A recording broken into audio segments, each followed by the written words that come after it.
Aujourd'hui, élection du meilleur sélectionneur de l'histoire. Et pas la peine d'aller voter.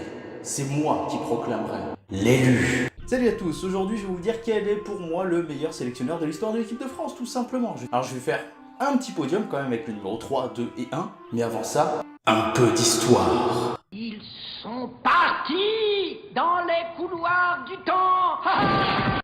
Alors voilà, l'équipe de France est officiellement créée en 1904. Et de 1904 à 1936, les sélectionneurs ne choisissent pas vraiment leurs joueurs. De 1904 à 1908, c'est l'Union des sociétés françaises de sport athlétique qui sélectionne les joueurs. Puis, c'est le comité français interfédéral qui va sélectionner les joueurs jusqu'en 1936. Alors il faut savoir quand même que l'USFSA, pas facile à dire, gardera toujours les sélections pour les Jeux Olympiques puisque c'est le comité olympique français reconnu par le comité olympique international. Ça va, vous suivez? Le CFI d'un côté, l'USFSA de l'autre, ce qui fait qu'en 1912, la France ne participe pas à l'épreuve olympique de football. Enfin, en 1919, la Fédération française de football amateur est créée. Ainsi, l'équipe de France se structure. En ce qui concerne les sélectionneurs, on va se faire une petite liste. De 1904 à 1919 se succèdent Robert Guérin, les deux André, Espire et Billy, et Henri Chaillot. De 1919 à 1936, Gaston Barraud est le manager de l'équipe de France.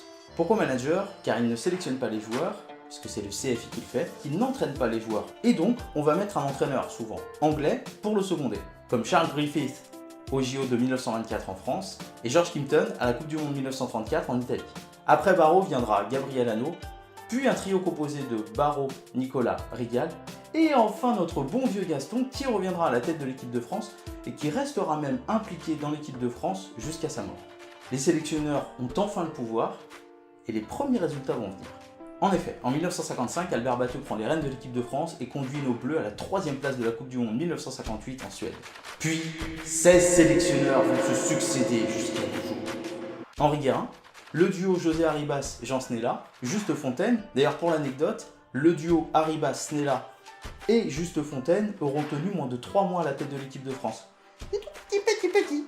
Ensuite viendra Louis Duboguez, puis Stéphane Kovacs, qui est d'ailleurs le seul sélectionneur de l'histoire de l'équipe de France non français.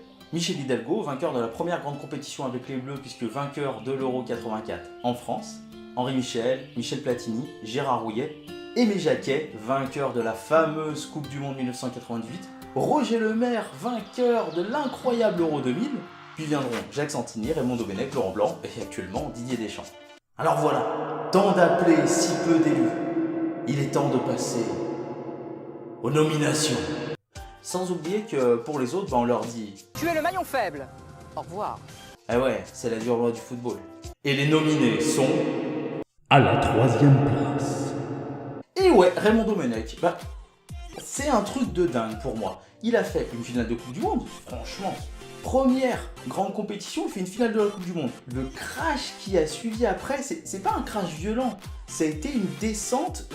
On est là, il était dans son avion, il était mais non, lui il était serein, il était là. On va se cracher. Ça va les gars, j'ai encore quelques années devant moi, on est quoi? Euro 2008? Vous inquiétez pas, je serai là en 2010. Et en effet, après un Euro 2008 calamiteux où la France a été éliminée, mais comme j'ai même pas de mots pour définir ça, eh bien il a trouvé le moyen de faire pire ou mieux, ça dépend de quel côté on se place. Je vous invite tout simplement à aller voir ma petite vidéo sur Nice Now, c'est tout. N'empêche que Raymond Domenech, je sais pas, j'y trouve un truc de dingue et donc il fait partie de ce podium des entraîneurs, des sélectionneurs les plus incroyables pour moi de l'équipe de France. Alors pas forcément incroyable dans le sens waouh, ce mec était incroyable, c'est un pédagogue, il savait parler aux joueurs, un fin tacticien, il connaît le football sur le bout des doigts. Certainement, il a de grandes connaissances et de grandes compétences pour avoir pu passer ses diplômes, arriver à la tête de l'équipe de France. N'empêche qu'il a connu une montée fulgurante et une descente qui l'a emmené jusqu'au crash de Nice Now. Donc une histoire à part qui restera gravée dans toutes les mémoires des supporters des Bleus. À la 2e place. Et ouais, notre mémé national, notre mémé qui nous avait fait. Ouais, il est là. Vainqueur de la Coupe du Monde 1998, il a su prendre un groupe qui était quand même au bord de la faillite, au bord de la dépression, avec la petite élimination contre la Bulgarie, merci Gérard. L'a emmené via un Euro 96 bien travaillé à une victoire en Coupe du Monde 98. Alors cette victoire était difficile, Mais ils y sont allés.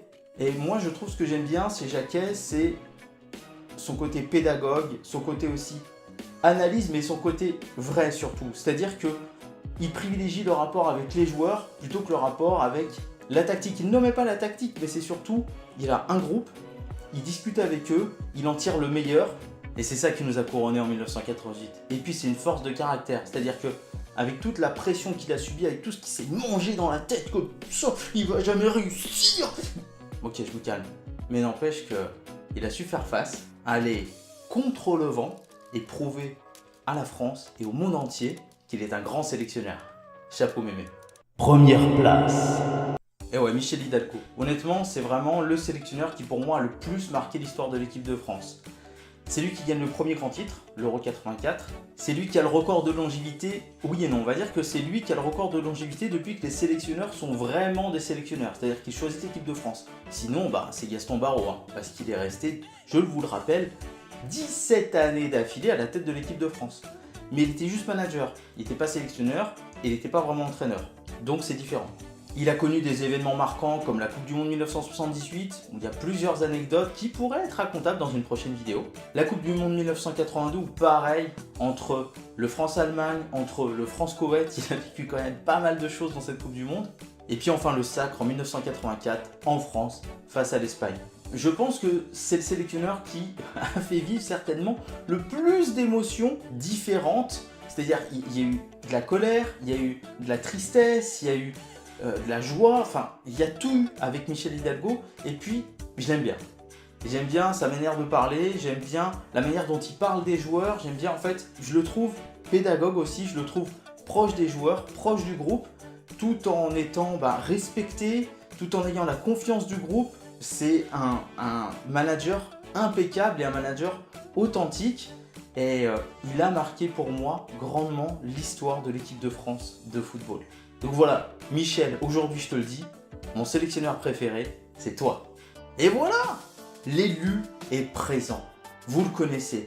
Mais vous, c'est qui votre sélectionneur préféré? N'hésitez pas dans les commentaires à mettre qui est votre sélectionneur préféré et surtout pourquoi. J'invite bien entendu comme d'habitude à mettre le petit pouce bleu si la vidéo vous a plu, à partager la vidéo pour qu'elle soit vue le plus grand nombre de fois possible. Et puis à vous abonner bien entendu pour qu'on soit de plus en plus nombreux et pour que mon foot à moi devienne notre foot à nous.